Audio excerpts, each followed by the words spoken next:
Assalamualaikum warahmatullahi wabarakatuh. Bismillahirrahmanirrahim. Wassalatu wassalamu ala rasulillah. La haula wa la quwata illa billahi wa ba'du.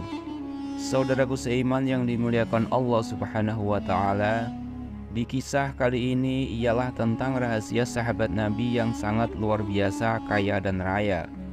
Adanya kisah ini supaya kita semua bisa meniru rahasia sahabat Nabi yang bisa bikin hidupnya mulia dan bahagia. Abdurrahman bin Auf adalah salah satu sahabat Rasulullah yang terkenal dengan kedermawanan dan keberaniannya. Ia dilahirkan pada tahun 581 Masehi dan beliau termasuk dalam golongan as-sabiqun al-awwalun, yaitu orang-orang yang pertama kali masuk agama Islam.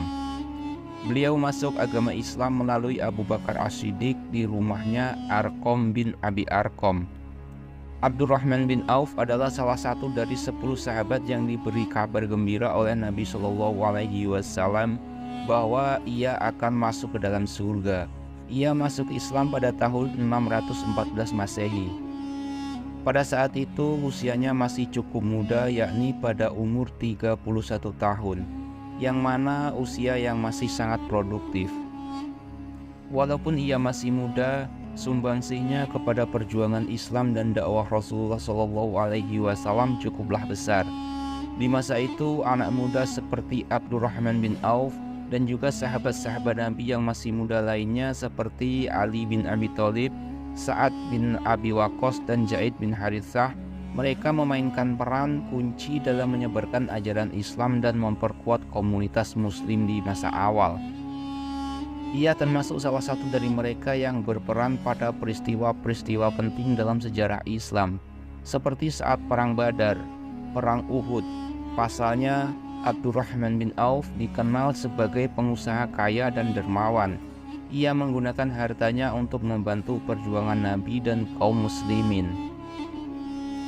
Saudaraku seiman yang dimuliakan Allah Subhanahu wa taala, ketika Rasulullah SAW berdakwah di Mekah, Abdurrahman bin Auf adalah salah satu orang yang pertama kali menerima Islam.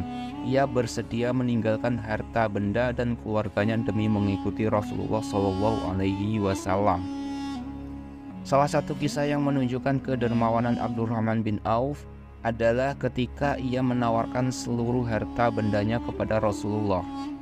Hal ini dikisahkan oleh Ibnu Katsir dalam kitab Al-Bidayah wa Al-Hinayah halaman 163 yang bersumber dari riwayat Ma'mar dari Az-Zuhri bahwa Abdurrahman bin Auf pada masa Nabi SAW bersedekah dengan setengah hartanya, yaitu 4.000 dinar. Tidak lama kemudian ia bersedekah dengan 40.000 dinar. Selanjutnya ia bersedekah lagi dengan 40.000 dinar. Jumlah ini sungguh besar di zamannya, yakni jika jumlah sekarang berkisar rupiah 4,5 miliar. Namun tidak hanya itu, ia juga menyedekahkan 500 kuda untuk keperluan transportasi, kemudian menambahkan 500 unta untuk berperang di jalan Allah Subhanahu wa ta'ala. Kebanyakan harta yang dimiliki Abdurrahman bin Auf berasal dari perdagangan.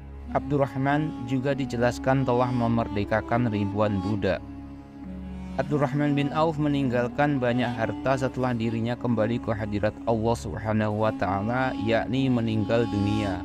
Harta yang ditinggalkannya termasuk emas yang dipotong-potong dengan kapak sehingga membuat tangan orang-orang yang memotongnya menjadi lelah. Emas yang sangat banyak itu ia bagikan ke masyarakat yang luas. Dalam riwayat dikatakan untuk membagi emas itu harus memotongnya dengan kapak agar bisa dibagi-bagikan kepada orang-orang. Sumber harta Abdurrahman bin Auf seperti yang telah disebutkan berasal dari peternakan yang dia miliki. Dia memiliki 1.000 unta, 100 kuda dan 3.000 domba yang digembalakan di Baqi. Ini menunjukkan bahwa dia memiliki sejumlah besar hewan ternak yang diurus dan dipelihara untuk mendapatkan keuntungan. Peternakan seperti ini dapat menjadi sumber pendapatan yang signifikan, terutama dalam budaya Arab dan lingkungannya di mana peternakan ternak adalah mata pencaharian utama atau sumber utama harta. Meskipun Abdurrahman bin Auf telah menjadi miliarder dan memiliki kekayaan yang luar biasa, dia tidak pernah melupakan kewajibannya sebagai seorang muslim. Abdurrahman bin Auf seorang filantropis yang dermawan. Setelah hijrah ke Madinah, dia terkenal karena bersedekah secara besar-besaran. Dengan murah hati ia berikan harta benda dan sumber daya kepada umat Islam yang membutuhkan. Salah satu tindakan mulia Abdurrahman bin Auf adalah ketika Nabi Muhammad SAW mendirikan Baitul Mal, yaitu kas negara di Madinah. Abdurrahman adalah salah satu sahabat yang memberikan kontribusi besar ke Baitul Mal ini. Dia memberikan separuh harta kekayaannya untuk membantu memenuhi kebutuhan umat Islam yang kurang beruntung. Tindakan ini menunjukkan dedikasinya untuk melayani masyarakat dan memastikan bahwa semua muslim di Madinah mendapat perlindungan dan dukungan yang mereka perlukan. Tindakan Abdurrahman bin Auf ini mencerminkan nilai-nilai solidaritas dan kepedulian sosial antar umat Islam pada masa itu. Baitul Mal berfungsi sebagai instrumen distribusi kekayaan dan sumber daya untuk memenuhi kebutuhan komunitas.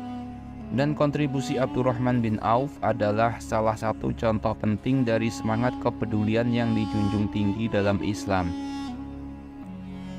Saudaraku seiman yang dimuliakan Allah Subhanahu wa Ta'ala, poin penting dan kunci suksesnya Abdurrahman bin Auf adalah bersedekah di jalan Allah dan menjalankan perintah Allah, yaitu sholat 5 waktu. Para ulama sudah menjelaskan dan menganjurkan, jika kehidupan kalian sedang tidak baik, maka perbaikilah sholat. Jika sholatmu kamu perbaiki, maka kehidupanmu juga akan diperbaiki oleh Allah Subhanahu wa Ta'ala. Ulama juga sudah banyak memberikan kunci doa yang paling ampuh di dalam sholat. Barang siapa yang berdoa di dalam sholatnya di sujud terakhir, maka pasti akan dikabulkan oleh Allah Subhanahu wa Ta'ala.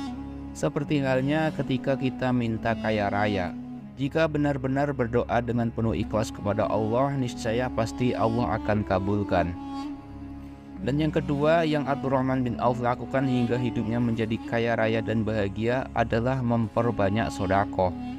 Allah Subhanahu wa Ta'ala berfirman di dalam Al-Quran, perumpamaan orang-orang yang menafkahkan hartanya di jalan Allah adalah serupa dengan sebutir benih yang menumbuhkan 7 bulir.